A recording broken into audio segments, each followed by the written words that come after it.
मैं कम इन सर। आइए आइए आइए। Good afternoon sir. नमस्कार नमस्कार, बैठिए बैठिए Thank you, बैठिए बैठिए। आपका नाम है दीपक कुमार? Yes sir. ठीक है। आपकी उम्र क्या है दीपक? सर 23। 23 ईयर्स के हैं आप। बहुत बढ़िया। अटेम्प्ट कौन सा है ये? सर दूसरा अटेम्प्ट। गुड। बहुत कम उम्र में जो बच्चे यहाँ आते हैं, हमें लगता है कि उनको तो निश्चित रूप से प्रेफरेंस मिलनी चाहिए। अभी आपसे बात करके देखते हैं।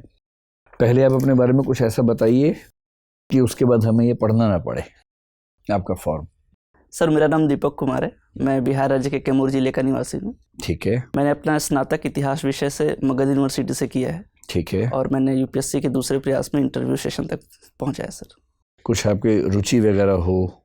सर मुझे क्रिकेट खेलना, भोजपुरी लोक संगीत सुनना और भारतीय व्यंजनों को कुकिंग करना सर पसंद है। अच्छा, तो दीपक, आपका नाम दीपक है और विषय इतिहास है, तो मुझे दीपक का इतिहास बताइए पहले। दीपक एक तरह से डिवाइस थी जिससे हम अंधेरे समय में प्रकाश कर लेते थे एक ज़माने में। आप ये बताएं कि मनुष्य का जो प्राकृतिक प्रकाश है वो तो सूर्य है, थोड़ा चंद्रमा है। प्राकृतिक प्रकाश के अभाव में मनुष्य ने प्रकाश का अरेंजमेंट कैसे कैसे किया, इसका पूरा इतिहास 5 से 6 चरणों में समझाइए। सर सबसे पहले आदिम समाज में जब अंधेरा होता था तो कुछ देखने की व्यवस्था नहीं थी, तो आदिम समाज ने आग का प्रयोग सबसे पहले किया। 2 पत्थरों को रगड़ के आग उत्पन्न किया। ठीक है। उसके बाद सर उसी आग के सहारे अपनी जीवन की सुरक्षा की। पर वो कंट्रोल कैसे होती होगी? जैसे एक पेड़ में आग लगा दी रात को देखने के लिए और सुबह तो जंगल सहा हो गया। सर पेड़ में नहीं, एक्चुअली लकड़ियों को इकट्ठा करके आग लगाते थे। ठीक है। धीरे धीरे कंट्रोल कर लेते थे। Yes sir. ठीक है। उसके बाद धीरे धीरे मनुष्य जागरूक हुआ, बौद्धिक चेतना का विकास हुआ, तो उसे पता चला कि इसके अन्य भी कार्य हो सकते हैं, तो रोशनी के अलावा खाना पकाने में। उसके बाद जंगली जानवर से नहीं, मुझे तो रोशनी के इतिहास में रुचि है, आग के इतिहास में नहीं। रोशनी करने के लिए पहले आपने बताया कि आग से लकड़ी जला ली। यस। उसके बाद इतिहास आगे कैसे बढ़ा? सर उसके बाद एक यज्ञ प्रकरण सामने आता है। दिन के समय जो वैदिक समाज था, या उसके पहले जो हड़प्पाई काल थे, तो जब नवपाषाण काल में आग की खोजी, उसके बाद हड़प्पाई समाज में हम चरण में प्रवेश किए। उसके बाद सर आग से हमने ये देखा कि प्रकाश भी उत्पन्न किया जा सकता है, तो उसी को व्यापक मात्रा में एक दीप का प्रयोग करते हुए, जो मिट्टी के बर्तनों का चाक का प्रयोग करते हुए उसको प्रयोग में लाया गया जिससे प्रकाश उपलब्ध हो सके। ठीक है। आगे जाकर इससे सर अग्नि को मतलब पूजा का महत्व दे दिया गया। अग्नि पूजन की बातें सामने बार बार प्रकाश के इतिहास से अग्नि के इतिहास पे शिफ्ट हो जाते हैं। मैं केवल प्रकाश का इतिहास पूछ रहा हूँ आपसे, है ना। अब तक मैं 2 ही पॉइंट समझ पाया हूँ आपके निबंध में से। पहला ये कि आग जलाई हमने। Yes sir. ठीक है। दूसरा ये कि हमने उससे दीपक जला लिया। Yes sir. उसके बाद बताइए फिर क्या हुआ? सर उसके बाद दीपक को सर सांस्कृतिक रूप दे दिया गया, जैसे हमारे महाकाव्यों से जोड़ा गया इसे। रामायण में आप फिर नहीं समझ रहे मेरी बात। आप जिस परीक्षा के लिए आ रहे हैं, जिस पद के लिए आ रहे हैं, उस पद की अपेक्षा ये भी होती है कि आपसे जो पूछा जाए आप केवल वही जवाब दें। ठीक है। मैंने आपसे सिर्फ इतना पूछा है कि अंधेरे के समय प्रकाश की जरूरत से निपटने के लिए मनुष्य ने इतिहास में क्या क्या उद्यम किए। अभी तक आपने बताया कि उसने पहले पत्थर से आग जलाई। Yes sir. और दूसरा आग से दीपक जला लिया। Yes sir. उसके बाद क्या बताइए? सर उसके बाद यही प्रक्रिया निरंतर बढ़ती चली गई सर। बस LED का लैंप आ गया, बल्ब आ गए। पहले बल्ब का आविष्कार एडिसन ने किया। Yes sir. ये सब कुछ भी नहीं हुआ?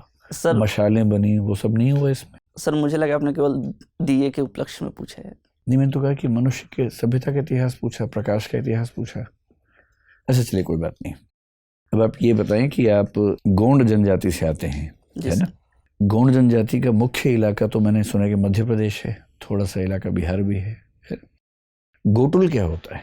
सर गोटुल एक मुख्यतः आवास होता है सर गोंड जनजाति में, जहाँ पे एक अविवाहित जोड़े को सर रखा जाता है। क्यों रखा जाता है? ताकि एक समझ विकसित कर सके और अपने जीवन साथी का चयन कर सके। मतलब एक ही जोड़े को रखते हैं या कई बच्चे वहाँ पर रहते हैं? एक कमरे में एक जोड़े को रखते हैं सर, ऐसे कई कमरे होते हैं। क्या ये कह सकते हैं कि वो को लिविंग का एक ट्रेडिशनल फॉर्मेट है, जो हमारे देश के ट्राइब्स में को लिविंग से बड़ी चीज़ें, जिसको आप डेटिंग से भी आगे बढ़ा के कोर्टशिप कह सकते हैं, वो व्यवस्था है? जी सर, एक दूसरे को समझने के लिए ऐसी व्यवस्था जनजातियों में की गई है। नहीं, वो केवल समझने का मसला है या उसमें फिजिकल रिलेशंस भी शामिल हैं? सर जहाँ तक मेरी जानकारी है समझने का ही मामला है सर। अच्छा, मुझे ये बताइए कि ट्राइबल्स को सभ्य समाज से क्या सीखना चाहिए? ये तो दुनिया जानती है। सभ्य समाज को ट्राइबल से क्या सीखना चाहिए? ऐसे 5 बातें बताइए। सर सबसे पहले तो सर प्रकृति पूजा सीखनी चाहिए, जो वनस्पतियों की पूजा करते हैं। दूसरी सर अपनी संस्कृति की जो विविधता है उसके बारे में सीखना चाहिए।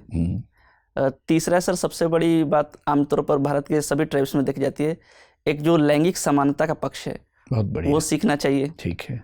और सर चौथा ये है कि जो पारंपरिक आयुर्वेद जैसी जो चीज़ें हैं उसे सीखना चाहिए सर। और tribal medicine, yes sir, tribal medicine, ठीक है। और सर पांचवा ये सीखना चाहिए कि हम कितने भी आधुनिक क्यों न हो जाएं, अपनी जो जमीन और संस्कृति है उससे हमेशा जुड़े रहना चाहिए। बहुत बढ़िया सर। दीपक, आप तो एक युवा प्रशासनिक अधिकारी बनने जा रहे हैं, अपने आसपास घटित चीज़ों को आप देख रहे हैं। अगर आपने हाल में देखा हो तो सरकार ने कई बहुत जो सख्त फैसले हैं उन्हें बहुत ही सहज तरीके से, अचानक तरीके से ले लिया। 370 आपके सामने है ही। हमने देखा कि कैसे राज्य नए बनाए गए। कल्पना कीजिए कि एक राज्य पुनर्गठन आयोग बनाया जाता है और आप उसके अध्यक्ष हैं। सब कुछ आपने तय करना है, आपको मालूम ही है, इसके लिए कुछ चीज़ें पूछने पाछने की जरूरत तो अब बची नहीं है। संसद में एक दिन करेंगे, अगले दिन नए राज्य बन जाएंगे, ठीक है। 10 राज्यों में पूरे देश को बांटना है। आपके अनुसार ये 10 राज्य अब क्या होंगे? अभी हम जानते हैं कि पहले भाषा के आधार पर बनाए गए, फिर संस्कृति के आधार पर बनाए गए, अलग अलग विकास के आधार पर बनाए गए। अब इतने ज़्यादा हो गए हैं, उसकी कोई औचित्य नहीं है क्योंकि कम्युनिकेशन बढ़ गया है, अब उतने दूर दूर की परेशानी नहीं है। 10 राज्यों में बनाना है। बताइए ये राज्य क्या होंगे? सर वर्तमान समय को देखते हुए तो राज्य का एक जो संकुचन है वो किया नहीं जाना चाहिए, लेकिन फिर भी मुझे मौका मिलता है, अगर मुझे ऐसी शक्तियाँ मिलती हैं कि मुझे एक सभी पूरा नक्शा दोबारा से रीड्रॉ करना है। बताइए क्या कर रहे हैं? तो सर मैं भौगोलिक आधार पर राज्यों का विभाजन कर सकता हूँ सर। Very good. जो मध्य भारत, जो उत्तर के गंगा के मैदानी भाग हैं उनको एक राज्य में कर दिया। एक हो गया गैंजेटिक प्लेन्स। यस सर, ठीक है। और दूसरा सर जो डेक्कन्स के इलाके हैं, जो प्लेटू इलाका है, उसे एक स्टेट में कर सकते हैं सर। थर्ड सर पठारी राज्य हो गया। हाँ सर। थर्ड सर जो हिमालयी राज्य हैं उन्हें एक तरफ कर दिया जा सकता है, और जो नॉर्थ ईस्ट के राज्य हैं, जो छोटी पहाड़ियाँ हैं, उन्हें सर एक राज्य में पिरो दिया जा सकता है। ठीक है। और सर उसी के अंतर्गत जो राज्य का विभाजन है, जो विभिन्न संस्कृतियों के एक छिटपुट तरीके से हम कर सकते हैं, ताकि राज्यों की संख्या बढ़ाने से जो केंद्रीकरण है वो हावी न हो, एक विकेंद्रीकृत स्वरूप सामने आ सके सर। चलिए कोई बात नहीं। दीपक, आपने मेंशन किया है कि आपको कुकिंग पसंद है। Yes sir. आप इंडियन डिशेस बनाना पसंद करते हैं। Yes sir. थोड़ी देर के लिए कल्पना कीजिए कि आपका आज तक का जो जीवन है वो एक डिश है, तो बताइए फिर इसका कुक कौन है? कौन है या क्या है? जरूरी नहीं है व्यक्ति होगा, कुछ और भी हो सकता है। अगर अब तक का आपका जीवन एक व्यंजन है तो उसका पकाने वाला, उसका वो कौन है, कुक कौन? सर निश्चित रूप से मेरे माता पिता हैं सर। चलिए, आपका अब तक का जीवन जो है वो एक डिश है, माता पिता उसके कुक हैं, तो फिर उसके स्पाइसेस, उसके मसाले क्या हैं? सर उनके द्वारा जो दिए गए नैतिक मूल्य हैं वो हैं सर। अच्छा, इसी क्रम को आगे जारी रखते हुए बताइए फिर इस डिश का क्रिटिक, फूड क्रिटिक कौन है? कौन इस व्यंजन का स्वाद लेके बताने वाला है कि इसमें क्या क्या कमी है? सर सोसाइटी, मेरे मित्र और आप जैसे सर सम्मानित बोर्ड। अगर इसी को और आगे जारी रखें तो फिर इस पूरे व्यंजन का स्वाद क्या है? सर जहाँ तक अभी तक मेरे जैसे व्यंजन का स्वाद जिसने भी मेरे माता पिता या मित्रों ने लिया है, अभी तक ऐसा ही बताया है कि आमूलचूल परिवर्तन के बाद या संभवतः ठीक ठाक ही है सर। दीपक, मुझे आप ये यकीन दिलाइए कि आप इस नौकरी के लिए अभी बहुत इमेच्योर नहीं है, अपरिपक्व नहीं है। अगर मान लीजिए आपकी आयु की वजह से या किसी, आप बिल्कुल ही लीगली आप एकदम योग्य हैं, आप परीक्षा दे सकते हैं, लेकिन एक गंभीर एडमिनिस्ट्रेटर बनने के लिए आप में पर्याप्त गुण हैं। इस बात के लिए आप मुझे अगर कन्विंस करना चाहें तो मुझे क्या बताएंगे? सर जहाँ तक मेरा मूल्यांकन मेरे माता पिता और गुरु ने किया है, उनके मैं केवल मैच्योरिटी के मापदंड से जानना चाहूँ, परिपक्वता आपके अंदर आ गई है, इसे बताने के लिए आप क्या बात बताना चाहेंगे? सर मेरे अंदर एक संवाद, जो संबंध स्थापित करने की क्षमता है, वो मुझे ऐसा लगता है कि मेरे अंदर ज़्यादा है। मेरे अंदर धैर्य और सहनशीलता ज़्यादा है, और तीसरी सबसे बड़ी बात कि मैं सीखने के लिए हमेशा आतुर रहता हूँ, मैं नई नई चीज़ों को सीखना चाहता हूँ, तो एक परिपक्वता की निशानी कह सकते हैं सर। चलिए ठीक है सर। दीपक, सर आप गोंड जनजाति से बिलोंग करते हैं।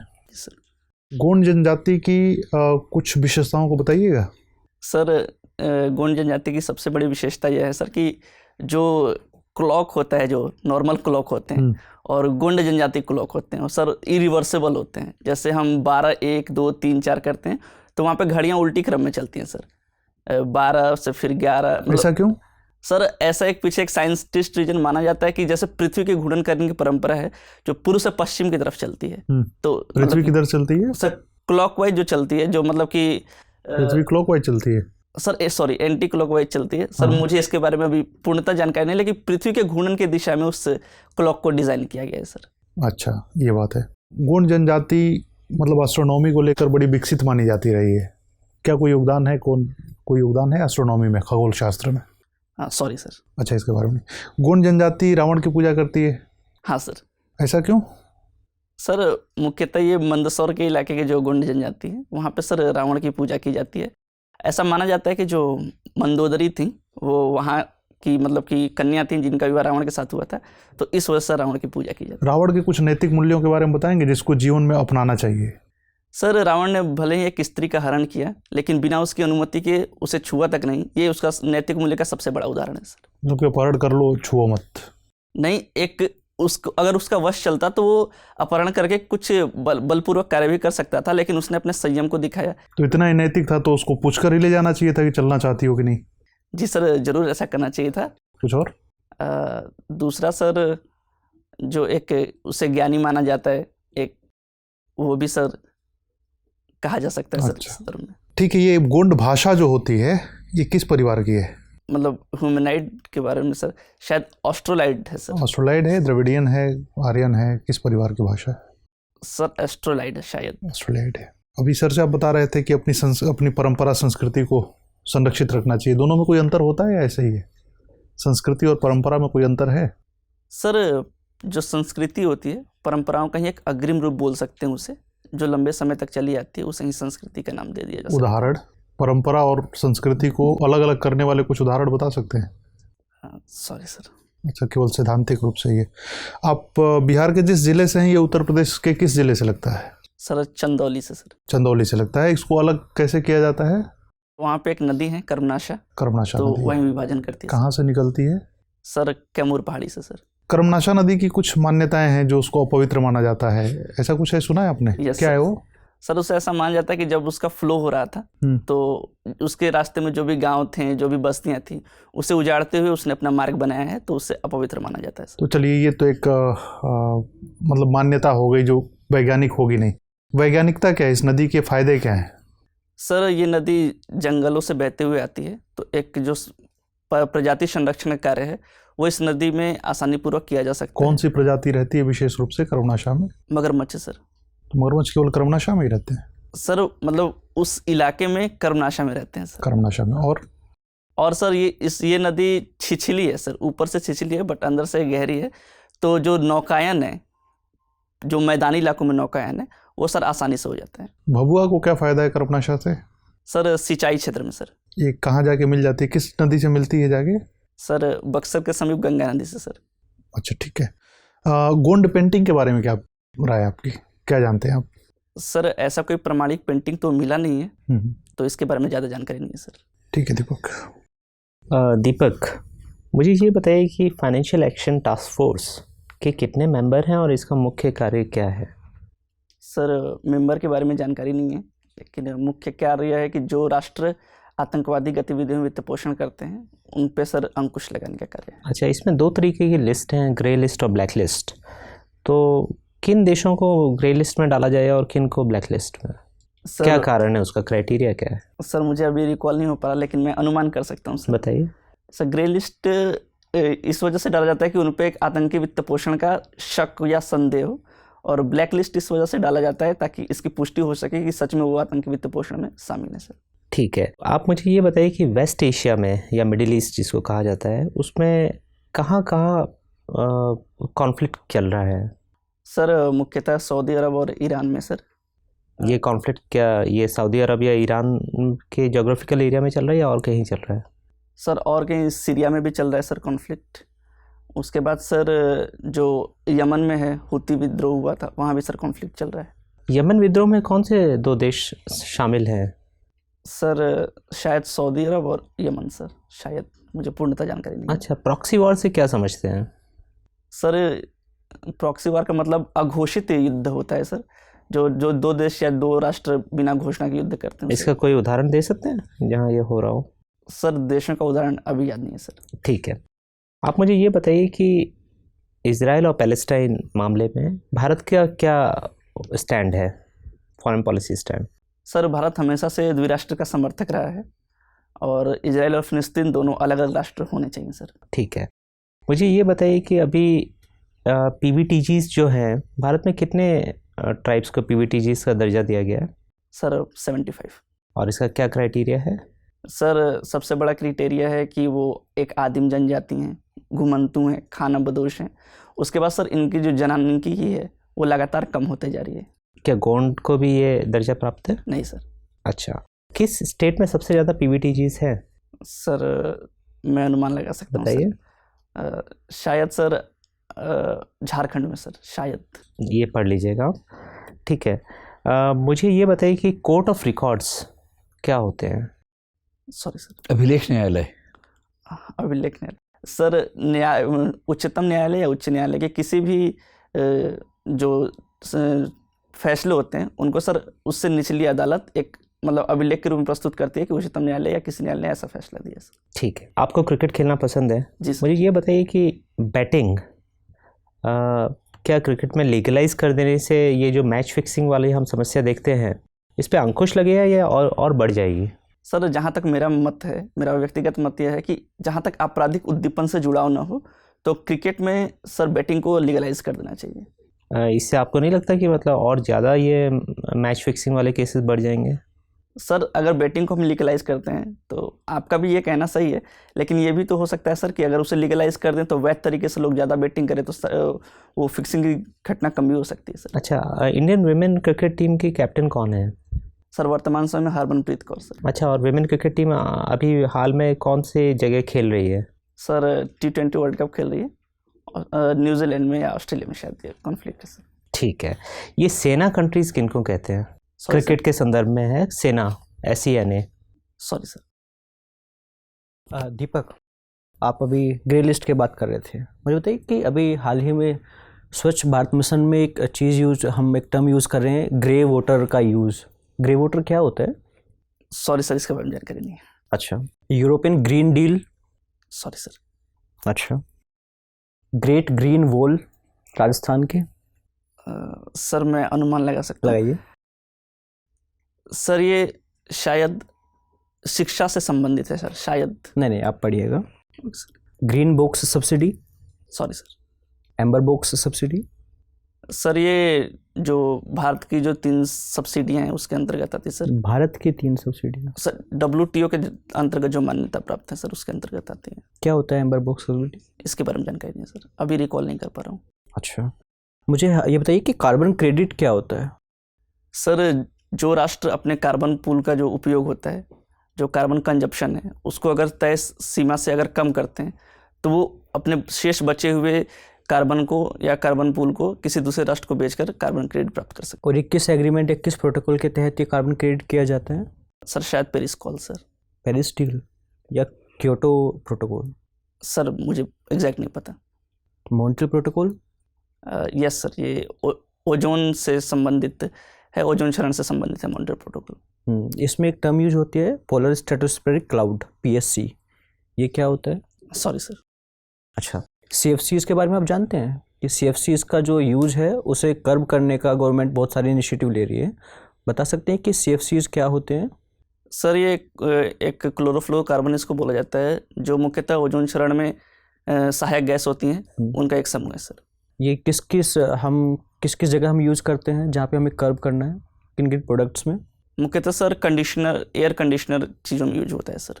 अच्छा, आप तो उस एरिया से आते हैं जहाँ पे झूम कल्टीवेशन भी होती होगी। Yes sir. मुझे बताइए झूम cultivation versus zero tillage cultivation में क्या होता है? सर झूम कल्टीवेशन वर्तमान समय में बिल्कुल तरह से नहीं होती, पहले होती थी। सर हिंदी अगर बोले तो जीरो टिलेज मतलब शून्य जुताई कृषि। बता पाएंगे क्या होता है? नहीं सर। अच्छा, आपके रीजन में झूम कल्टीवेशन का क्या नाम है? क्योंकि इसके बहुत सारे रीजनल नेम्स हैं अलग अलग। सर दहिया बोला जाता है सर। और मध्य प्रदेश एरिया में जहाँ पे वो गोंड जनजाति रहती है वहाँ पर वहाँ भी दहिया ही बोला जाता है। अच्छा, आप पीवीटीजी के बारे में बात कर रहे थे, आप इसके पैरामीटर्स बता सकते हैं? जो भारत सरकार पीवीटीजी जो घोषित करती है तो किन पैरामीटर्स पे करती है? सर उसके बारे में ज़्यादा जानकारी नहीं है, लेकिन मुख्यतः 3 आयाम है।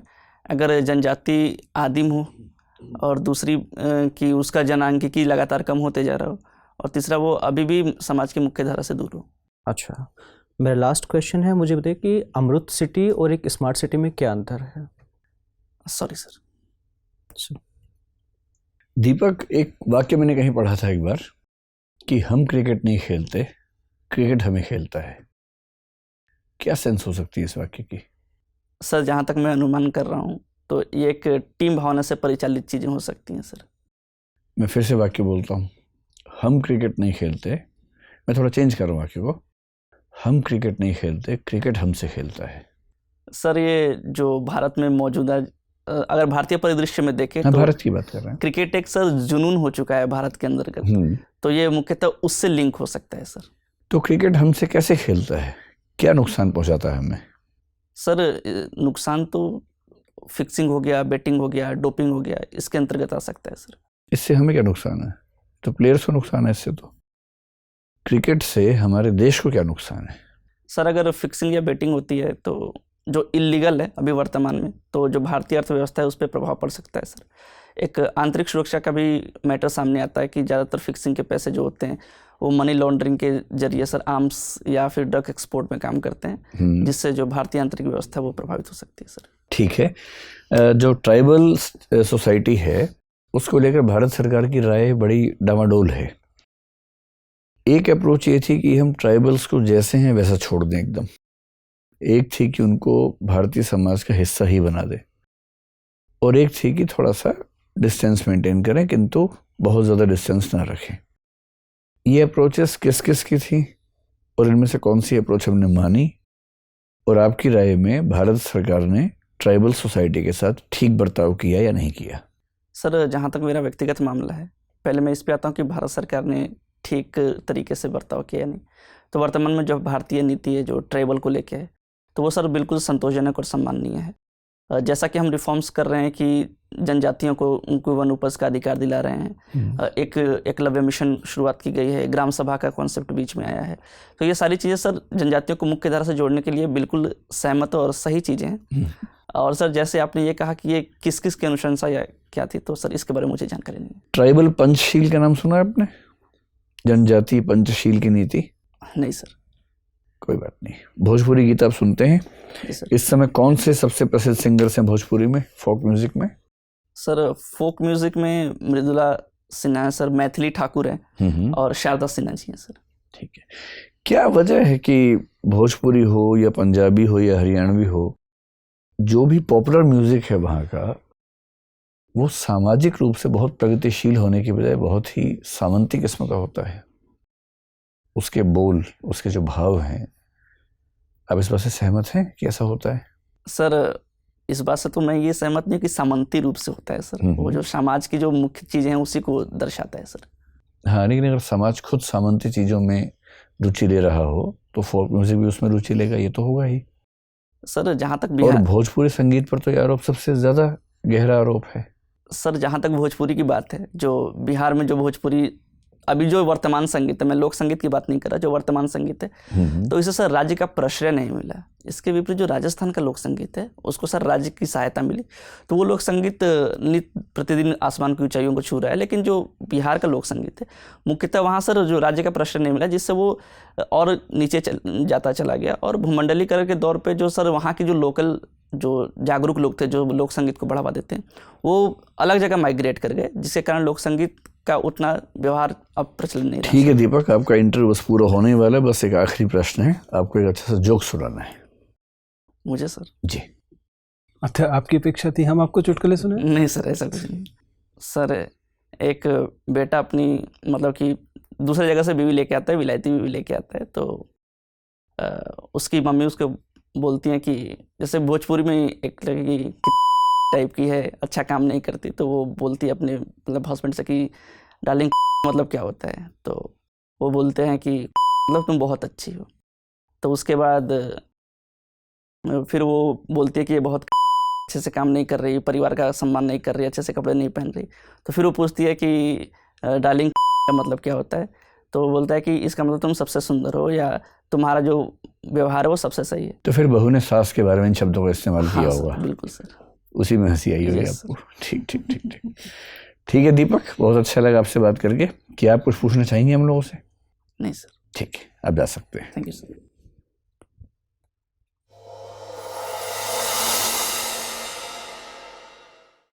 आइए, कैसा लगा आपको इंटरव्यू देके? सर एवरेज रहा सर। एवरेज रहा? यस। अब जैसे एवरेज रहा, ये खुशी की बात तो है नहीं, दुख की बात है, लेकिन आप इस पर मुस्कुरा रहे हैं, क्यों मुस्कुरा रहे हैं इस पर आप? सर अच्छा लग रहा है सर ऐसे इंटरव्यू देखे, बट रिजल्ट शायद एवरेज रहा। आपको क्या किसी ने सलाह दी है कि मुस्कुराना है बहुत ज़्यादा इंटरव्यू में? नहीं सर, ये प्रकृति है सर मेरी। तो थोड़ा सा नियंत्रण कीजिए। देखो, आपकी एंट्री बहुत अच्छी है, आपकी ड्रेस बहुत ही शानदार है, बहुत सुंदर आप दिख रहे हैं, कहीं कोई समस्या नहीं है। हो सके तो सॉक्स चेंज कर लीजिएगा, ब्लैक पहन लीजिएगा। देखो दीपक, आप ना जिन प्रश्नों के उत्तर आपको आते हैं, फैक्चुअल वाले प्रश्न, उसमें तो आप बहुत बढ़िया जवाब दे रहे हैं।